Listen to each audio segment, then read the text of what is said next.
Oh man, we had a rocky beginning like we always do. Hi guys, welcome to Politics for People Who Hate Politics. Also Liberty.me live. I don't know which one I'm supposed to say first most of the time. We've had trials and tribulations here. We might have Jesse Walker a little later, book's editor of Reason Magazine, whatever that is. For the interim, we have Joe, whose baby is not cranky enough to prevent him from being here, and we appreciate that. For now. Yeah, if he runs off, he has a much better excuse than like the gym that one time. Yeah. We have Josh Patton, who's I bet I can do it, senior political reporter for thelatest.com. Close enough. Did I? Yeah. Okay. And we have Sam Adler-Bell, who is new to the podcast, and let's see, policy researcher at the Century Foundation and freelance journalist, and he's written for some classic. Not classically liberal, classic liberal publications, which I don't have in front of me anymore, but he can tout his work later too, and we're happy that he's here. Hi, Sam. Happy to be here. So he says he's a milquetoast socialist slash civil libertarian, so that's fun. We have, at this moment, the libertarians are evenly matched with, we'll just say, the non-libertarians. Who's the other non-libertarian? Josh over here.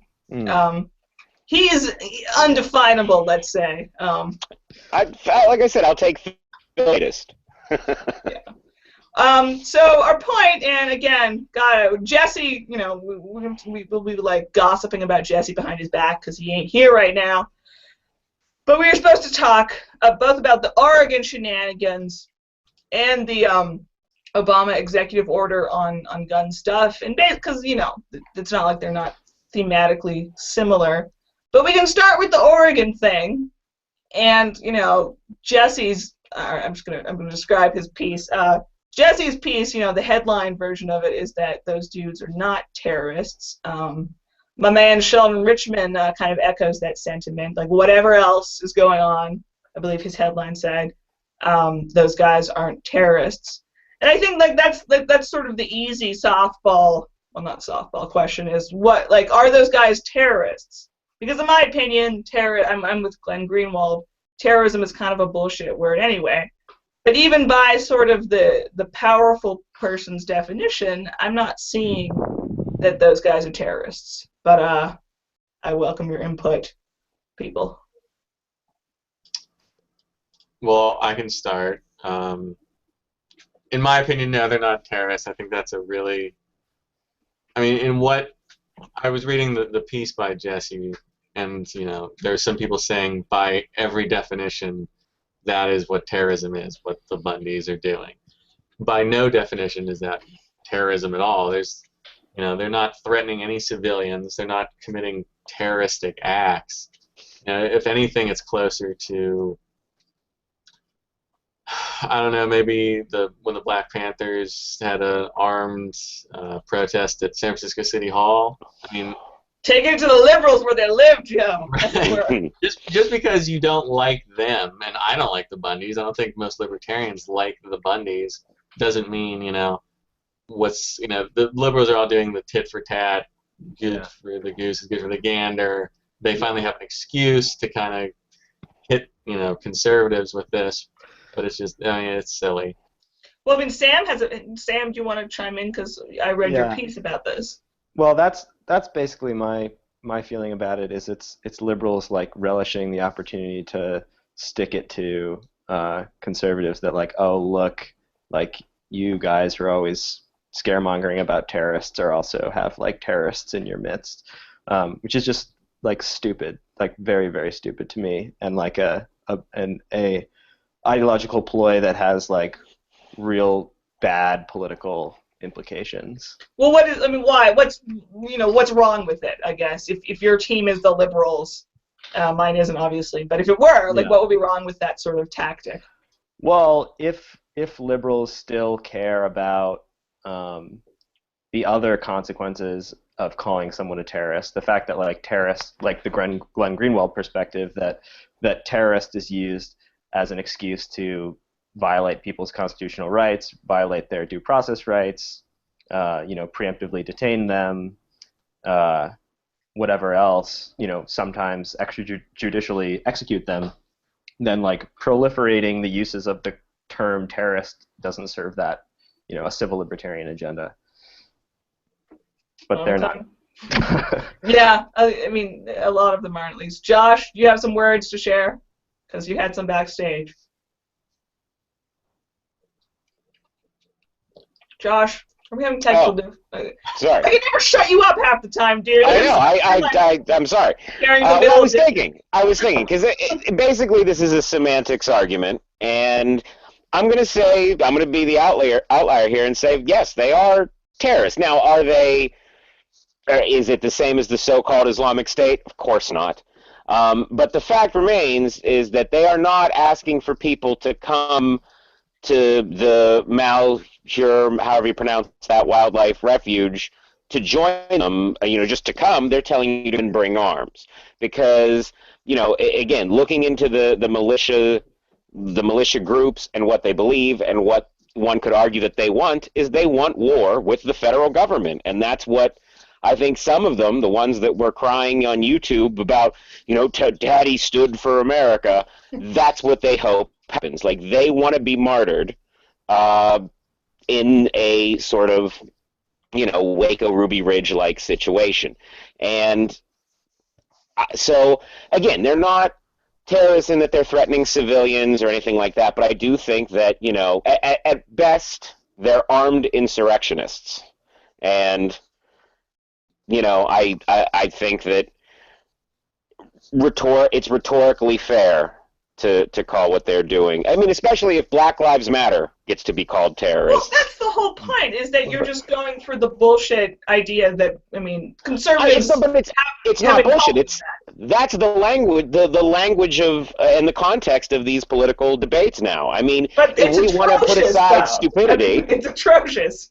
Yeah, we should put aside stupidity. Yeah. Like the tit for tat, let's use their political rhetoric against them thing is just it's childish. That's not what I'm saying here. I'm not saying they get to call people terrorists. What I'm saying is that the fact that they're armed puts them at another level of civil disobedience. Well, what on Joe's Black Panthers pointing out thing? No, I mean, would you have had the same summation of them? Again, do I personally think that yes, that is terrorist in the sort of the same way that this is, and I'm pretty sure that I've heard the Black Panthers described as terrorists more often than not.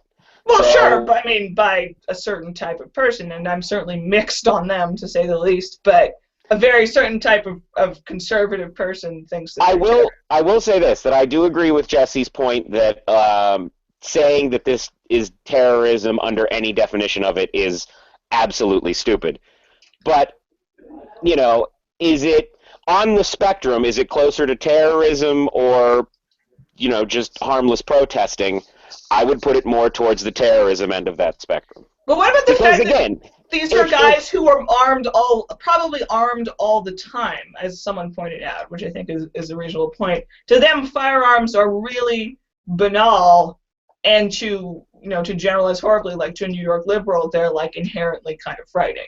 So there is this ridiculous gap between people who have this thing on their belt, like it's a cell phone, worn by a dad jeans, and then you have people who think that a gun is just always scary. So there's this just complete... I mean, to me, it's they're making the same generalizations. Liberals make generalizations about rednecks with guns in sort of the same way that conservatives do about black dudes in hoodies. And they're very unfair generalizations. Now, these guys have a martyrdom complex. I think that much is kind of clear. But that's not the same thing as threatening, civilians or people just doing their own No, thing. but again, to bring it back to terrorism, the first acts of terrorism Osama bin Laden was tied to with the U.S. were attacks on U.S. military targets in foreign lands. And yeah, but nobody's attacking anyone. I mean, you're right. No, you're right. You're right. But again, they're only attacking. The thing is, I just wonder is, what if there had been an armed agent of the BLM or something in the building when they took it over. I think they knew that to take it over because it was empty. Sounds like they got their hands on some keys somewhere, actually. But if there had been people in there, what would have happened then? Would there have, I mean, there's a lot of questions, and it's stupid to speculate. Yeah. Trying to put aside stupidity, but I mean, so far, again, what laws have they broken? What terror have they inflicted upon? They took over an empty building. If like college kids did this, obviously there'd be no problem with that. I guess. Well, I mean, conservatives would be saying horrible things about those college kids. I mean, if they were defending a safe space where they could not, talk about. Exactly. I have an experience that maybe would sort of put my perspective, like help you see it. When I was in Bosnia with the military, with the army in 1999, there was a day where some people from my unit and we got to go out onto the economy and go shopping and just get to like live in the town. And the whole time I was there, I couldn't get over how kind and nice and attentive these people were, like in the stores and things like that. And if I had a question, they immediately got an answer for me or whatever. And as I was remarking about this, a friend of mine who was there was like, well, that's because we're armed. Like, we had our M16 strapped across our back. They were loaded, not around chambered. So when you're holding a gun and making demands, even if it's on your belt, it's a much different scenario than if you say, I am unarmed and I am here standing up for the people.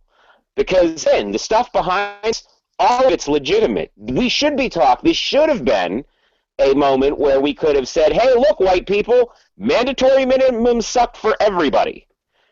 But instead, we now have to pay attention to what's my favorite Twitter word, the jihadists. There's some good puns happening. I can't deny that. There's been some great work in the pun department in this particular case. That's all fine, but again, they haven't done anything truly terroristic in any way. Just because they have guns, just because, yes, your story rings true, and they're idiots for sure. But is it the man himself? I mean, Coming on to tell me I'm an idiot?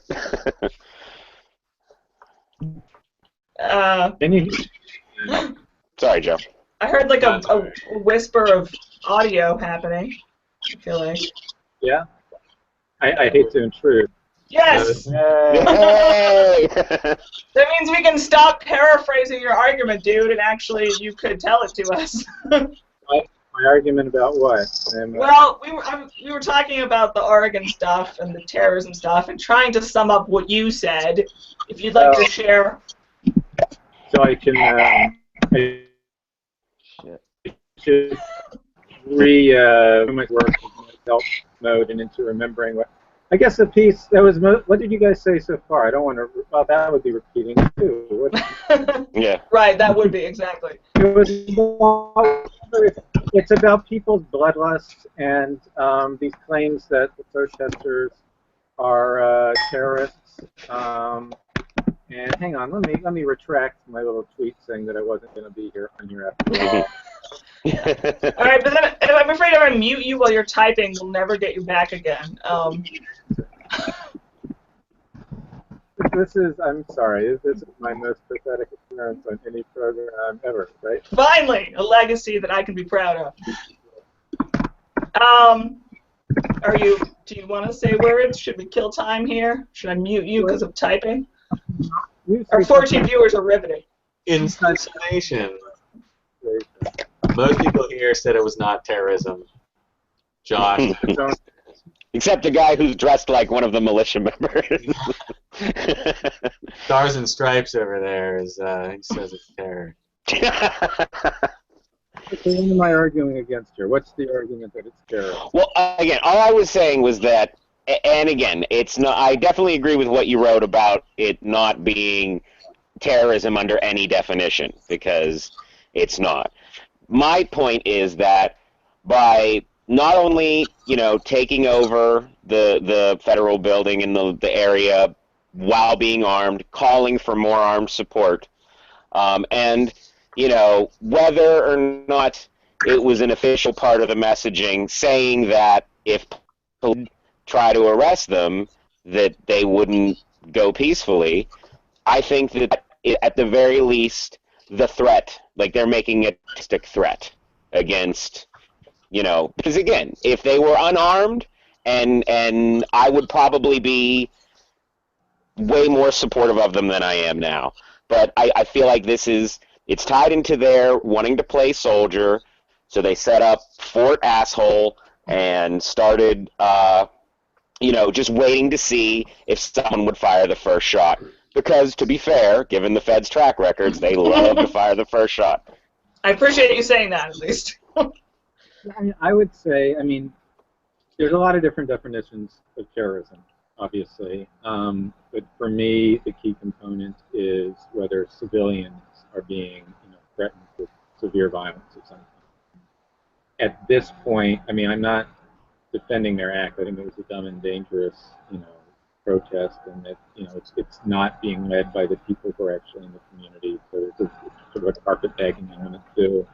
And I do think that at least some of the people there have sort of a desire for martyrdom and/or an intention of maybe imposing a different agenda upon this. But all that said, it's not terrorism. If you call this terrorism, then I mean, then you call the American Indian Movement terroristic for when they occupied Wounded Knee in 1973.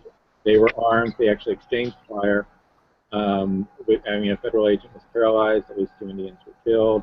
Or would you call a prison riot an act of terrorism?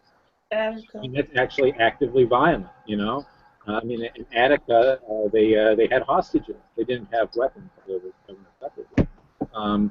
And so it's to me, you have to be able to, if terrorism is going to be anything more than just a mere term for violence by people you don't like, then I think you have a good place to draw the line is, are you actually deliberately targeting civilians?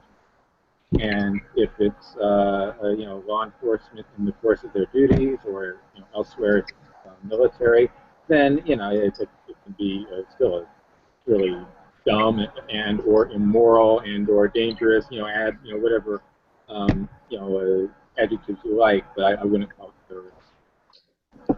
Well, I mean, do you think that the I don't know, I feel like I want to speak to your expertise, Jesse, on weirdos and crazy people, and also like the liberal response. I mean, it's kind of hysterical, like immediately hysterical. And we discussed how it's like getting a bit of their own back because it's this stupid, well, you called Black Lives Matter terrorists, so these dudes are definitely terrorists, right? Sort of a thing. So it's saying, I'll bet you probably wouldn't write this in defense of Black Lives Matter, and of course I support Black Lives Matter, but even if we didn't, who cares for the purposes of whether the argument is right? Right. Double standard doesn't excuse someone else's, but yeah, I mean, you know, I'm of two minds, because on the one hand, there's been a lot of sort of horrifying blood. Reported some of that in the LAPD. You know, some of it was kind of serious. Others are jokes, but they're kind of revealingly malicious jokes. You know, it's unless you're saying things like that to mock bloodthirsty people, then you are in some sense of mind remarks. So, but on the other hand, I have to say, as someone who was, I think 23 when that went down, actually no, I was not 23 yet. I was 22 when that went down, and I can remember the absolute unanimity, or almost absolute unanimity, in what you heard about, I mean, during the siege itself. You heard a few voices. Like I saw an article by Gary Pratt, who I hadn't even heard of before, during the gun group, and I was a DJ at my college radio station, and I interviewed him to get, you know, a different point of view on this, because I also, you know, why are they surrounding this guy's attitude, and felt kind of alone. And he was, you know, shocked when I told him it was a non-commercial station. It was in Michigan, and he was assuming, he was making these sort of green silo references. So you're in the Midwest, you know about this. They actually were in Ann Arbor. People didn't know nothing about, you know, anything on the land. So when I used, and even beyond that, how very few voices there were on the left.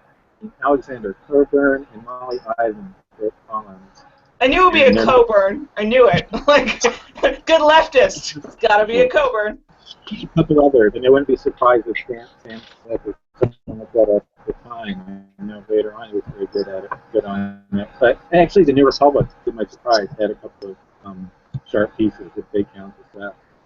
That's really fine. But I mean, contrast that with now, there is almost immediate pushback with people either saying completely, this isn't cool, this kind of bloodthirsty response I'm hearing, or even people saying, well, I think they're terrorists and they deserve to go to jail under some sort of horrible sentence, but just stop talking about drone strikes, people, you know, we should never be saying that. I don't remember that much push, and of course it's just as the internet makes it possible. Right. But I mean, the internet on the one hand makes cross social media stuff, not just people saying, you know, y'all data and all that, but people who are saying, why isn't this on CNN right now with people saying terrorists and covering it from my point of view? I want immediate satisfaction at a time when people thought there were 150 people out there when it was. But it's also allowed the immediate pushback, the immediate discussion, the discussion within different ideological tribes, on Twitter, on Facebook, and so on. And I've seen a lot more of that than I did at the time in '93. Later in the '90s, I knew tons of people on the left who said, yeah, Waco was a horrible act of paramilitary policing gone wild. But actually, during the siege itself, that either was very rare or it was very difficult to hear because, you know, there just wasn't as much alternative media then, and it wasn't as Well, for my thesis, I looked at the media coverage of Waco and Ruby Ridge, and it was pretty bleak, I have to say, in terms of they didn't just, you know, go to the police as ivory tower experts without an agenda, like some sort of academic source say. I mean, they treated them as fact bringers when they weren't just biased, but they were literally barring access to confirmation of these facts. I mean, they were half of the story barring access to the other half, and most of the media just took that as the word of God, as far as stuff that I looked at. There was a steady communication. I mean, jokes on David Letterman almost every night about the Davidians. It just made it easier to have this attitude like these people have whatever coming, and that all your focus and your anger should be on Koresh rather than, you know, the ATF and later the FBI. Well, Koresh was a creep. That's It was a creep, you know, but I mean, I actually remember I was working at Borders in Ann Arbor in the receiving room, and saying, you know, it's not the Bureau of Alcohol, Tobacco, and Child Abuse. You know, it's particularly not the reaction you want to do with that, and this was really counterproductive. You know, if you think children are and the person I was talking to immediately said, yeah, I agree.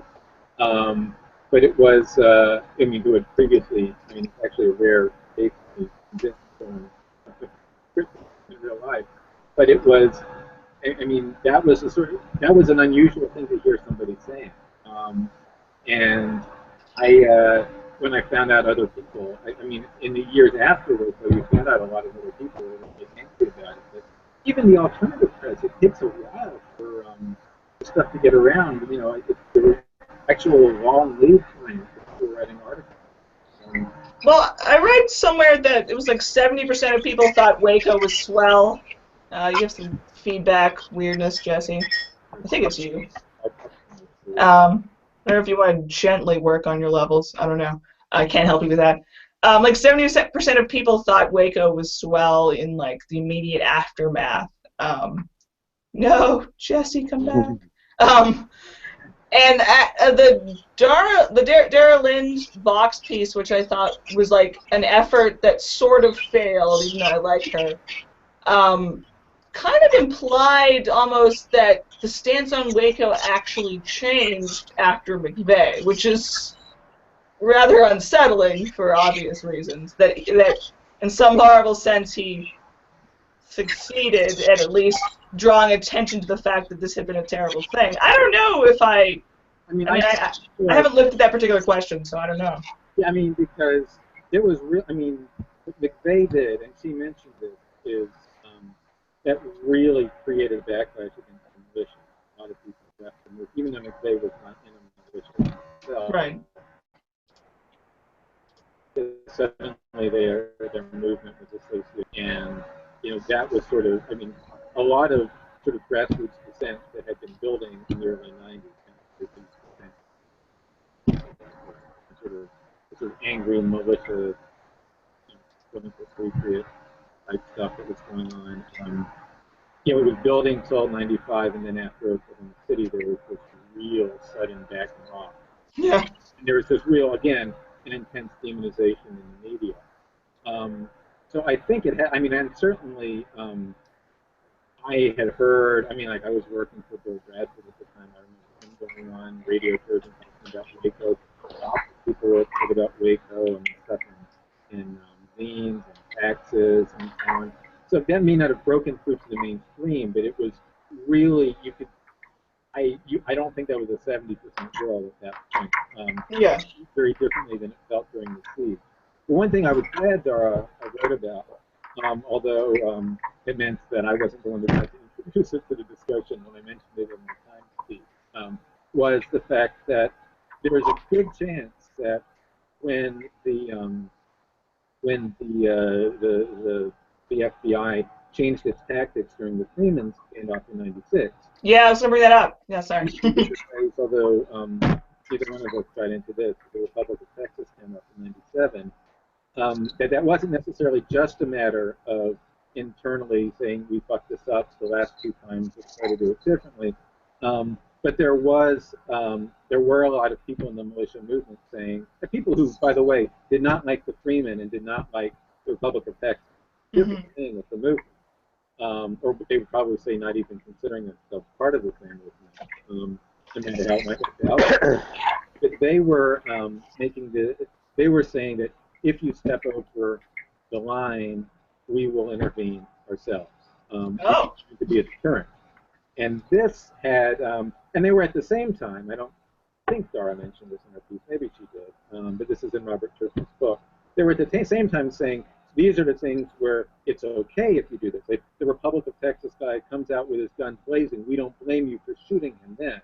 But if you do this and there's a person who Churchill interviews who claims that he was regularly on the phone with, I think it was someone in the Bureau, someone in the federal government who was asking him, what does this, what would you guys do if we were to do this? What would you guys do if we were to do this?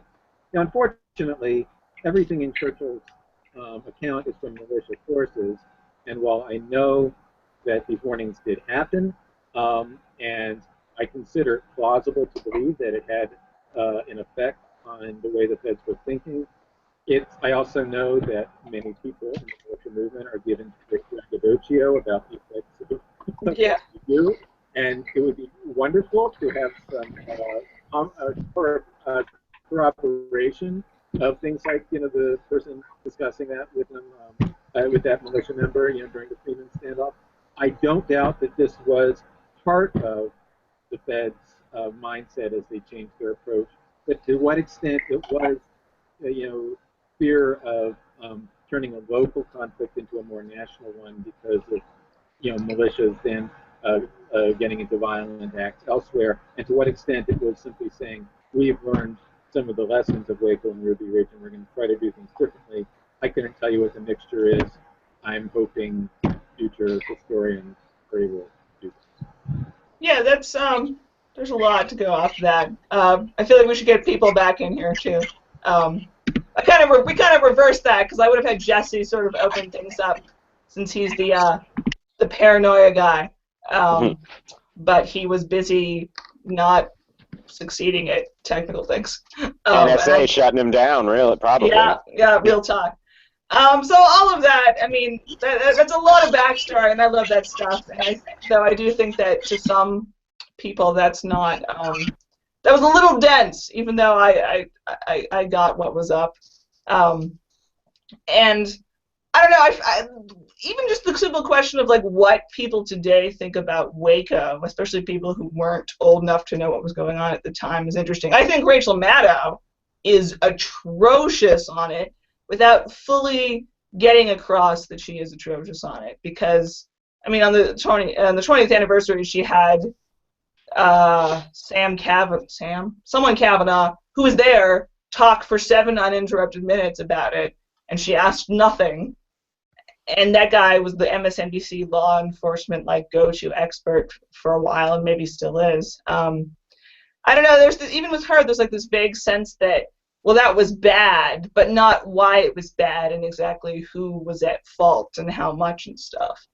But then you have Waco: The Rules of Engagement, which I think won an Oscar, and is actually full of conspiracy theories, just ones that could possibly be true.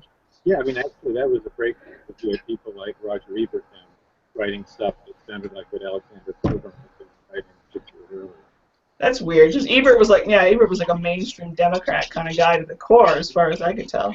Yeah, I've always, when he one of Paul Goodman's books, Paul Goodman, the anarchist writer, he includes a viewer is actually Roger Ebert when he was in college in the early 60s, and occasionally that would pop up in Ebert's writing, and I just hope that he was secretly an anarchist or something, a mainline Clinton Democrat. Well, that would be good. Sam's. You younger people, I mean, does anyone else on this panel remember Waco actually as a living memory besides me?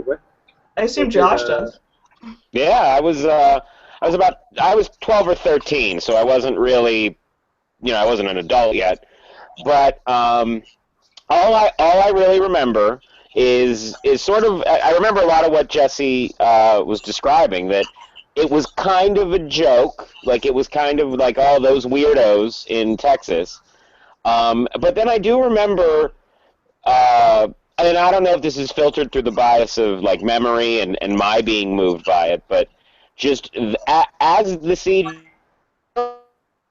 and again, maybe they weren't speaking out, maybe they weren't saying, this is your fault, ATF, you fucked up, FBI, you fucked up, people weren't saying that, but I do seem to remember that everyone, or again, I don't know about everyone, but in my experience, I remember that being very appalling, and that was actually the moment that I first started, as a teenager, getting suspicious of authority, and because, the whole thing was that they were there to try to save the people who were caught up in this cult. They did a bang-up job, didn't they? And yeah, and they again, I don't know. I just remember that being one of those things, and it was also a lesson too in that, everybody sucks. Yeah. They sucked, and it turns out the FBI and the ATF, they also sucked. So it was. Well, I remember it being very depressing. I mean, right there, though. I mean, the federal authorities suck at least as much as the apocalypse cult. Right there, you have a problem. Yes. Yes. Already you're yielding certain things, and it's not looking good, even for the social democrat, I would say.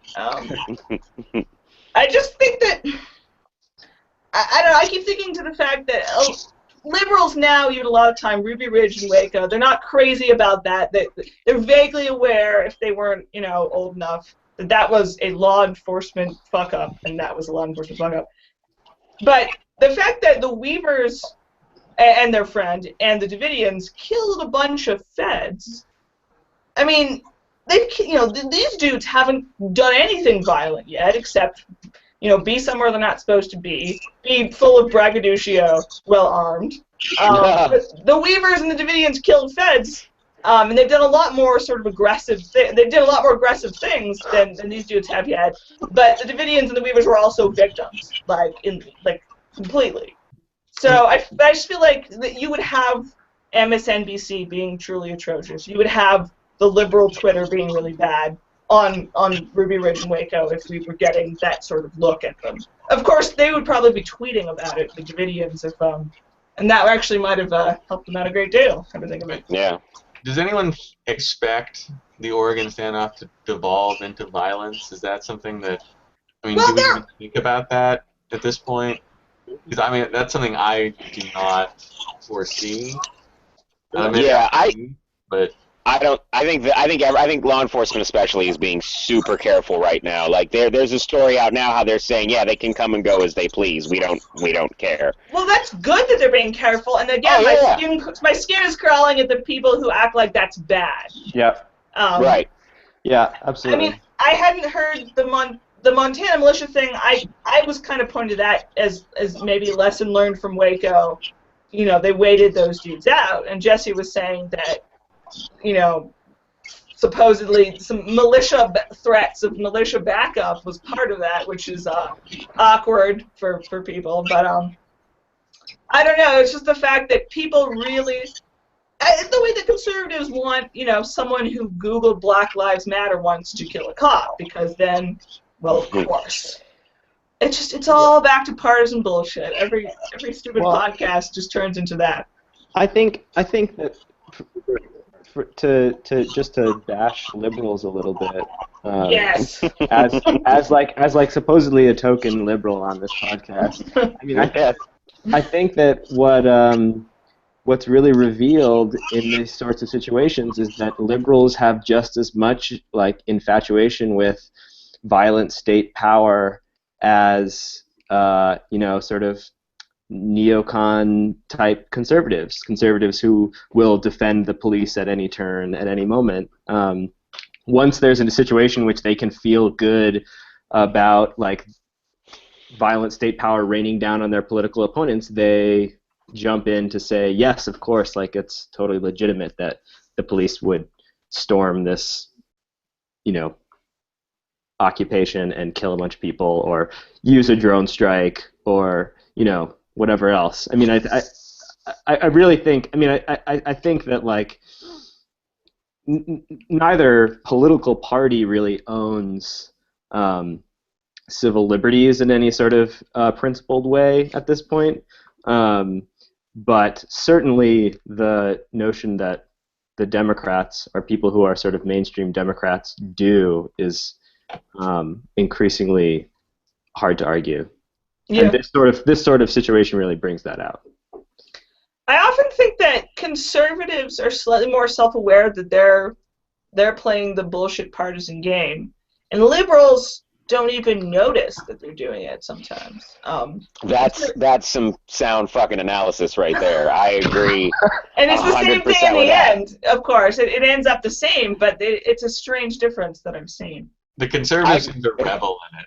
Like they Yeah, they jump in the mud and they fucking roll around, and they cite Breitbart.com as a credible source. Yeah. Like, here's the thing. I think Ted Cruz says some shit like, you know, we don't know if evolution. He's going like, all right, I mean, we know what. But liberals, they fucking believe it, man. It is their heart, and it's bleeding for the people. And yet they're as bad as the people who know they're in the mud. That's true of the rank and file. That's true of the rank and file Democrat, but that's no more true of the politician than it is for conservatives. I mean, when a liberal Democrat comes on and spews the liberal platform ideology, it's not anymore. They don't believe it anymore fervently than Ted Cruz believes what he says. I mean, depending on what it is. I mean, depending on what it is. The no-fly list and the denying guns. I mean, that was pretty ridiculous.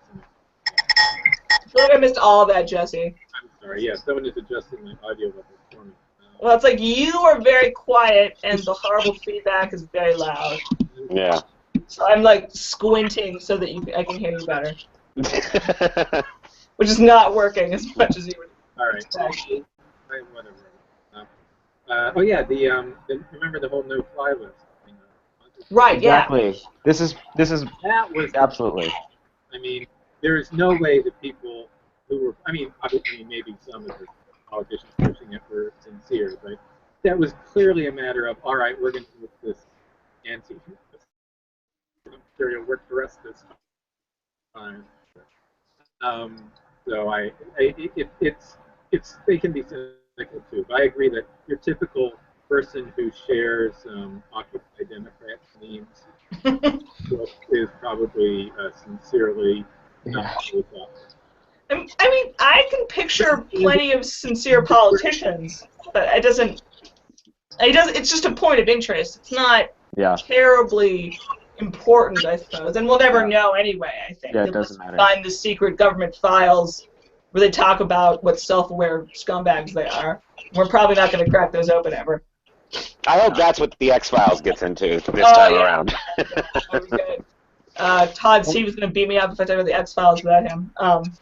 I felt precisely the same way about a very similar way about the no-fly list gun ban, as I do with the liberal sort of insistence on calling these guys terrorists right now, which is that, in principle, the ACLU and all of these kind of liberal bastions have objected on constitutional grounds to the use of the no-fly list. It's completely unjustifiable from any civil libertarian perspective, and so the insistence on using that to deny people's guns, just because in that moment it was very politically salient. It was a sort of gotcha moment to say that the Republicans don't support denying quote unquote terrorist guns.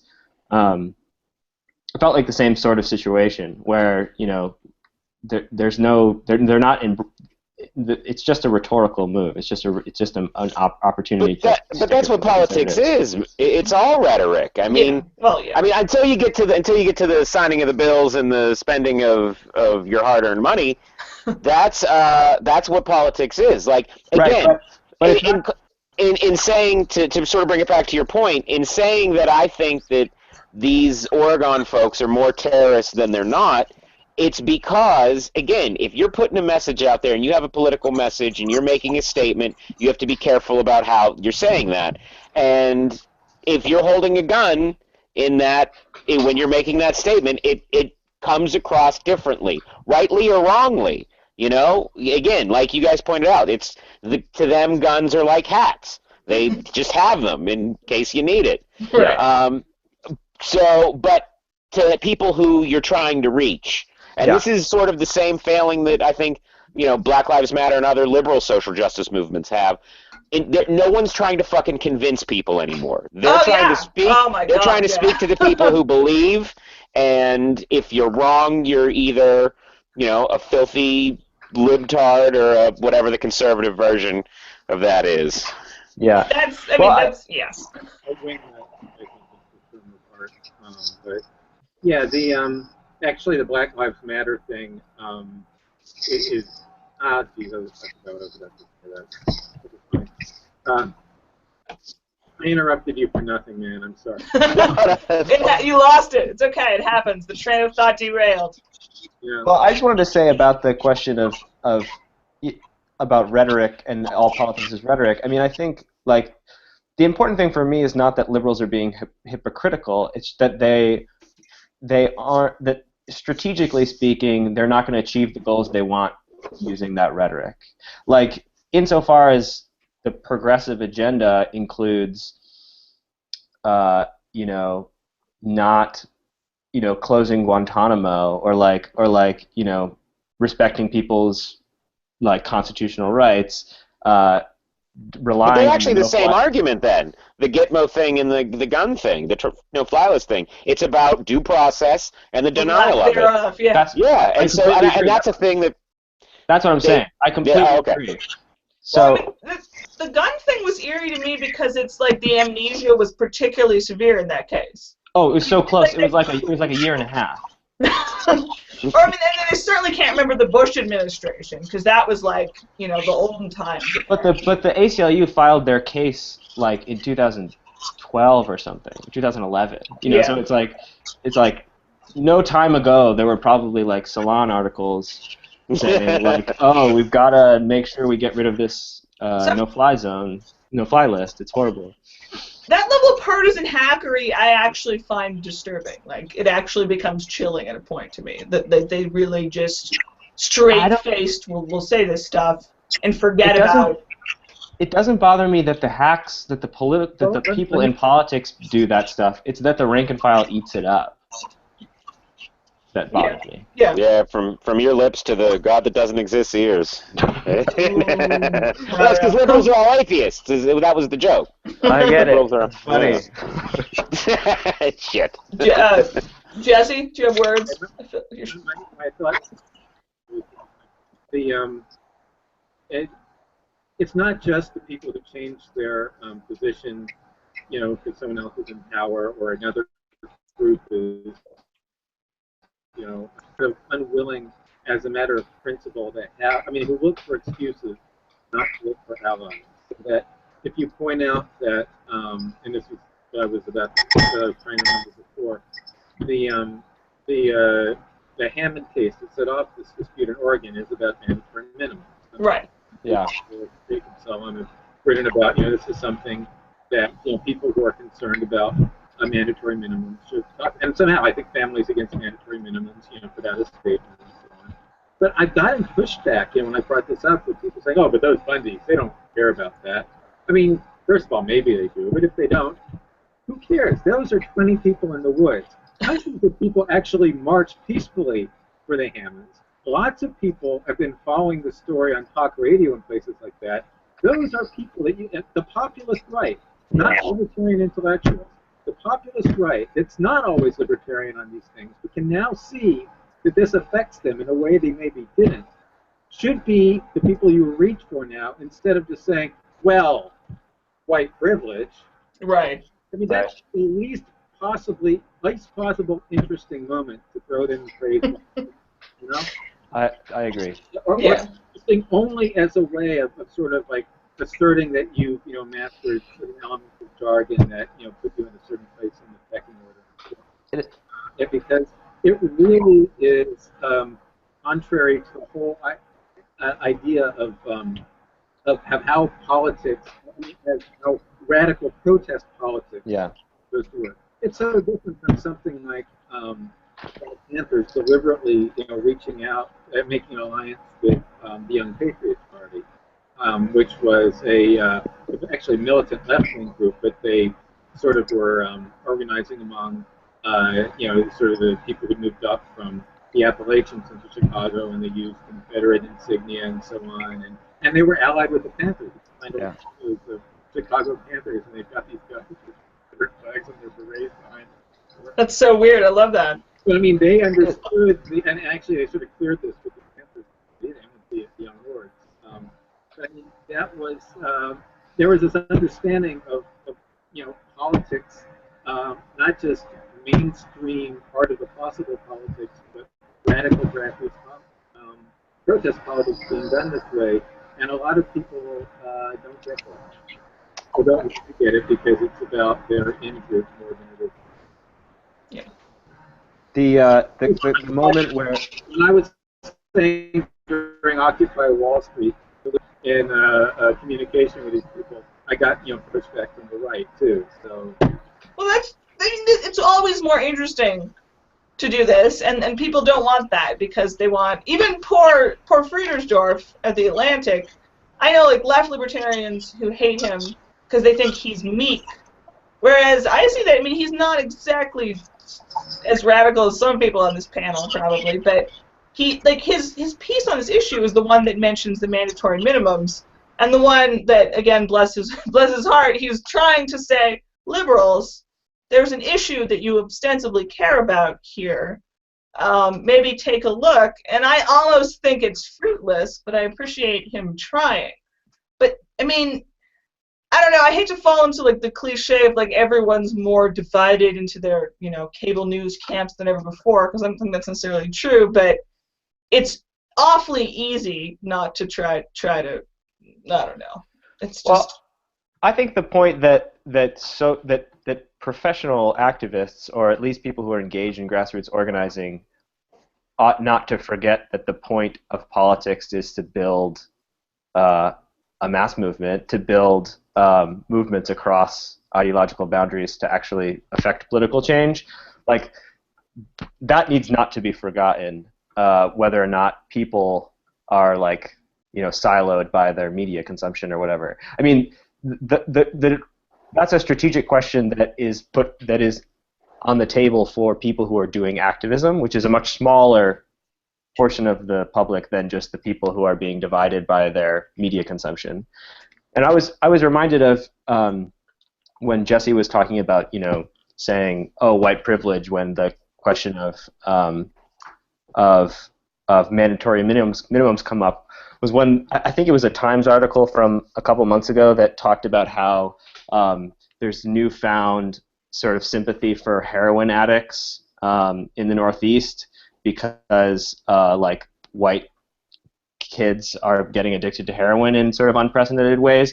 And that article, I read it first, just in the paper and thought, this is great. Like, this is unquestionably good that we're in a political moment where this thing that a lot of us have been fighting for a long time, to have more sympathy towards people who are addicted to drugs and to change drug laws and put more resources into drug rehabilitation, that's going to happen. It sucks. We can acknowledge that the reason that it's happening potentially is because we live in a racist country where white victims are much more sympathetic than black victims who have been, and black activists who have been advocating for this for a long time. But that doesn't mean it's a bad thing that this is happening. Then I went on Twitter like an hour later, and like every single commentary from liberal people who I follow about that article was like, oh, like white supremacy, this is the takeaway from this, is that white supremacy is really bad. Which, of course, that's part of the takeaway. But from a strategic political perspective, what you should take away from that is there's a great opportunity for those of us who want to create this particular political change. Well, that's an optimistic and it's a non-partisan hack, non-reactionary take on it. So I feel like I don't know what to do with that, because you're not. You actually care about this as opposed to caring about winning. So it's hard to know what to do with that. No, I care about winning. That's the difference. Yeah. I care about winning political goal. I care about winning the political changes that I want to see affected in the world, which is different from wanting to win points in an argument on Twitter. And that's the difference. Right. Well, I think the one thing that we can say about at least about the cable news and the partisanship is that it is like team sports now, so people are preconceiving notions immediately.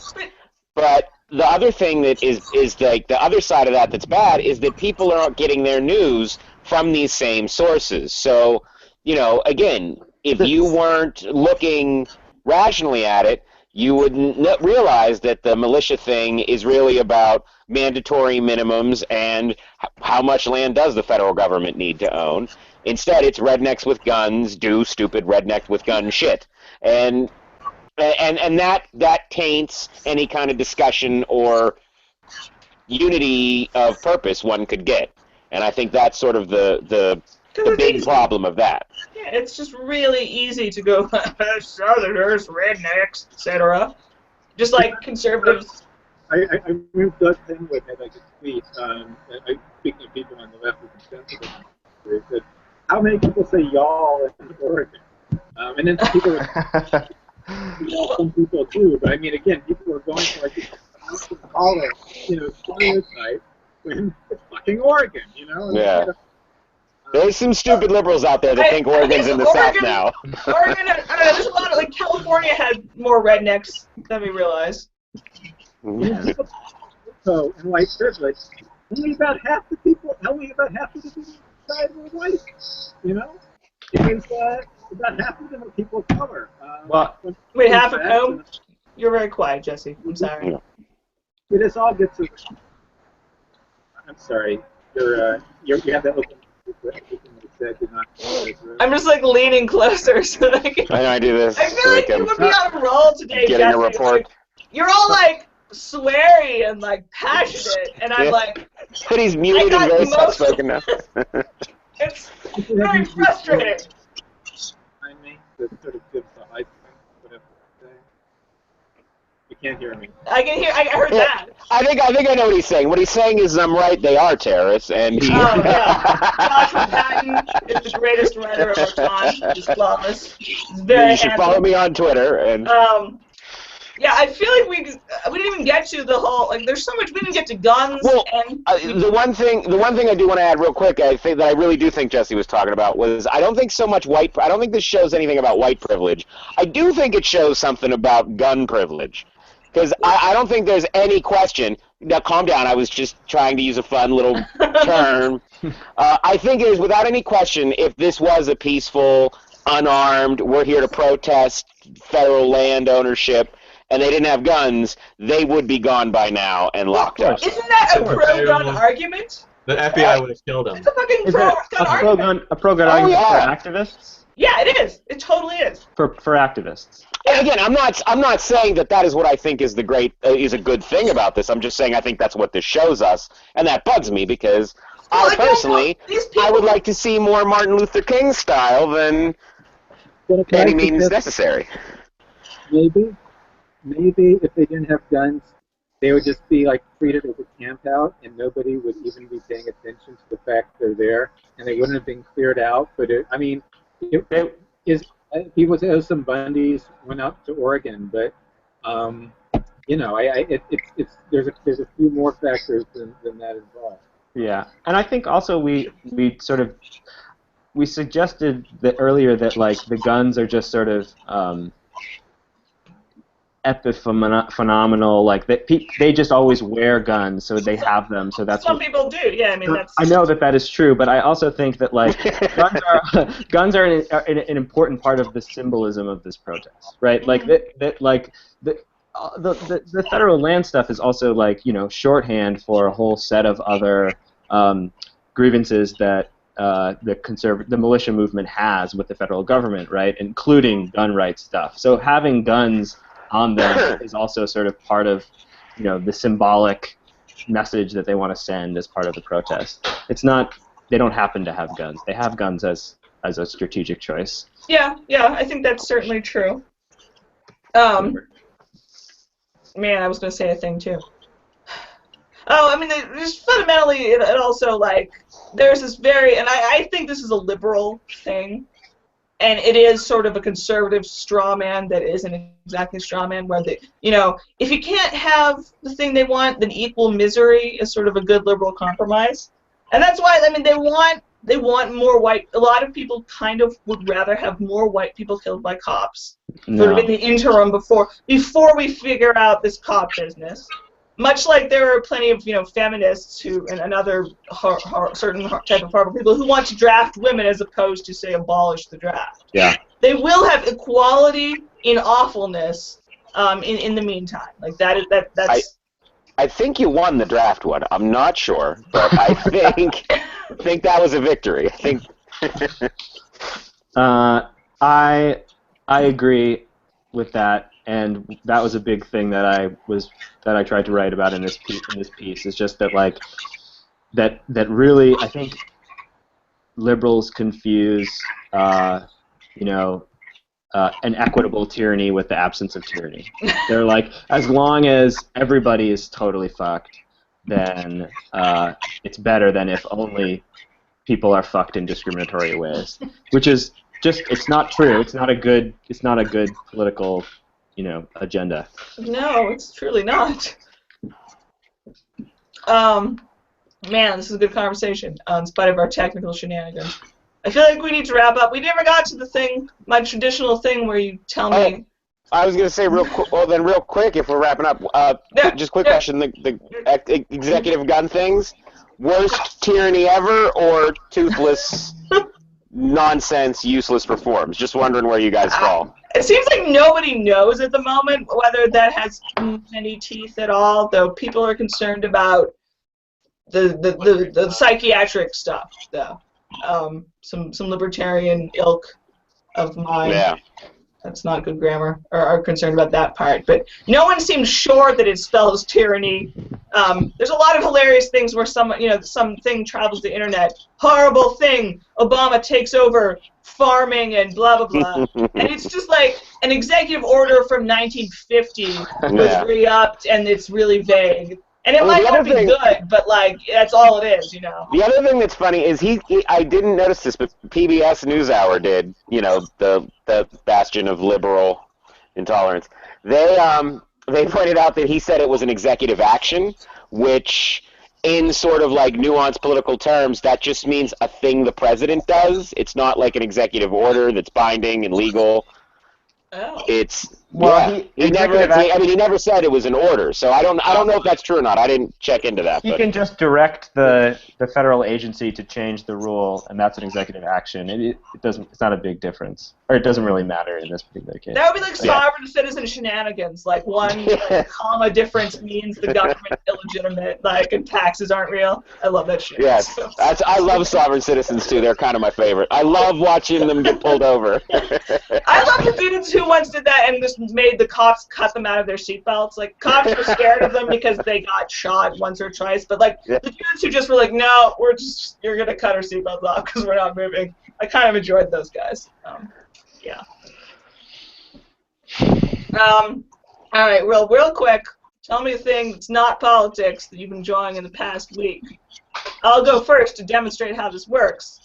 I have been playing Fallout New Vegas. The video games are evil because I finally understand why people play them for 6 hours in a stretch. It's kind of horrendous. And I've been reading Oliver Sacks's memoir. I kind of don't want to finish it because he died, and the tears will come again about that. So that's where I'm at. Joe, since you haven't talked in a while. Well, I'm starting Making a Murderer, and that, that's a fun one. Really shines some light on the government and its. How zeitgeisty of you, Joe. The police. Wow. Yeah, right? It kind of makes sense right now. But also that's political, so you fail. At least kind of is. Oh, it is political. Yeah, sort of. It has connotations. I'm enjoying bashing Star Wars on Twitter. Yes! Coming to my web! You and Peter Suderman just sustain me. And actually the one Vox guy, but then he did an addendum where he was like, I saw it again and I was lying. Oh, you queen. Someone, one of you three, go. Josh, go. Well, Star Wars, I'm still enjoying it. The thing that I actually am surprised about, my daughter, who I showed Star Wars over the New Year's holiday for the first time to go to the new movie, to get back with to reciprocate, I'm watching her favorite show, Supernatural, which I left 4 years ago, but still goes on.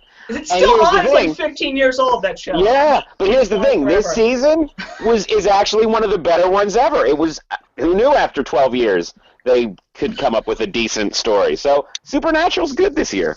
Watching TV with the teens. Fair enough. Yeah. Jesse? And we just leave Sam last forever. Yeah. Either of you. It's all good. I can't hear Jesse. Jesse's been trying out new microphones. I can hear you guys this time, but I saw it late, which was pretty terrific. Well, the Peanuts movie, which was okay, but I thought the ending was not really true to the spirit of the script. And my daughter and older guy reading the Harry Potter books, which I've never read.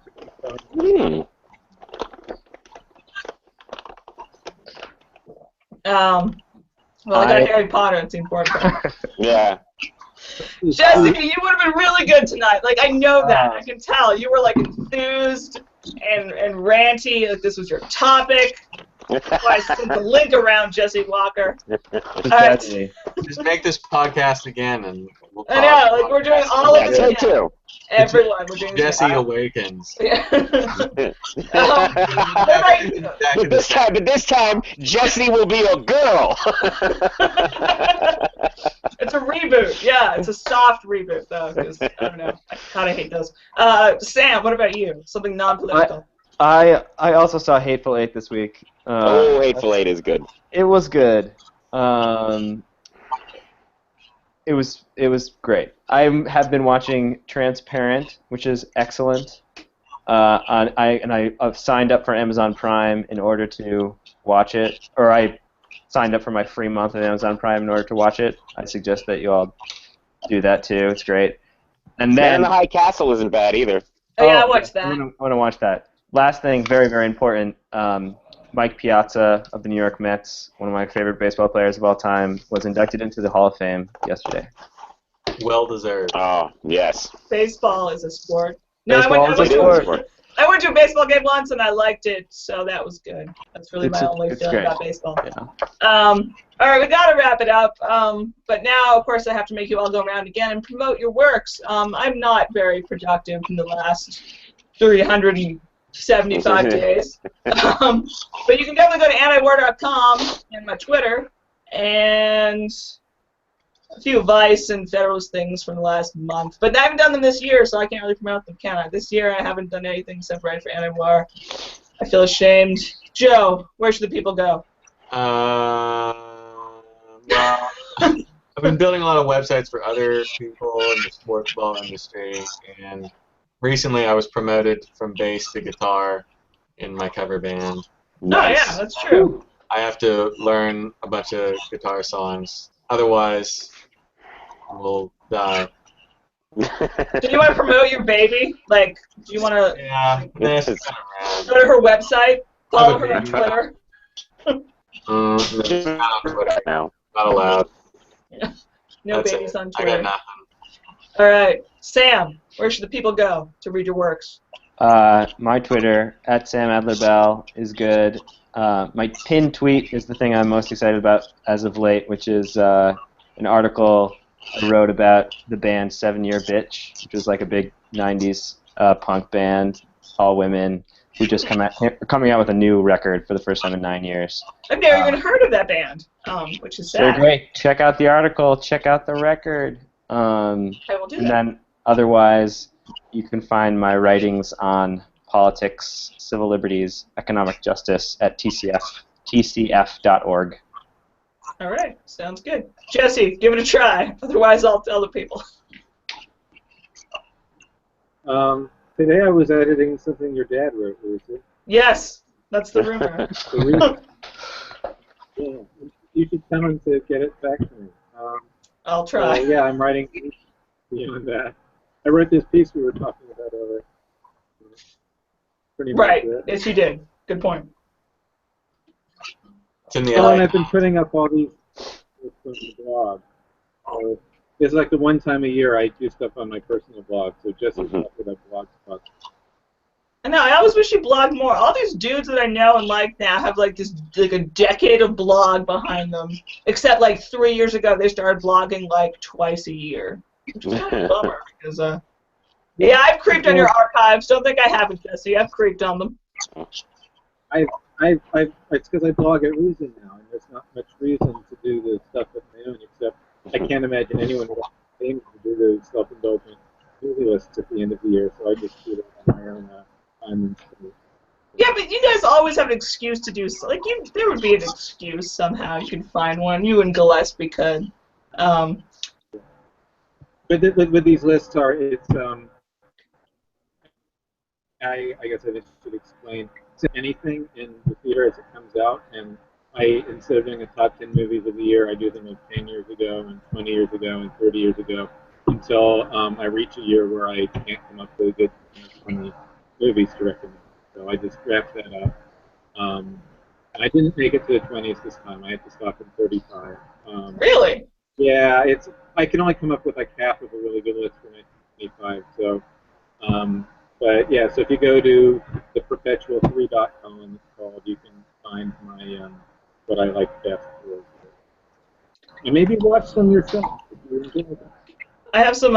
Jesse and I have some sparring over movie choices because he's. I didn't pick Independence Day for anything, so you'll be. Well, that movie's terrible, but it's just so good. If you follow my logic. Josh, where should the people go? Well, you can follow me on Twitter at Joshua M. Patton, and I write daily at latest.com.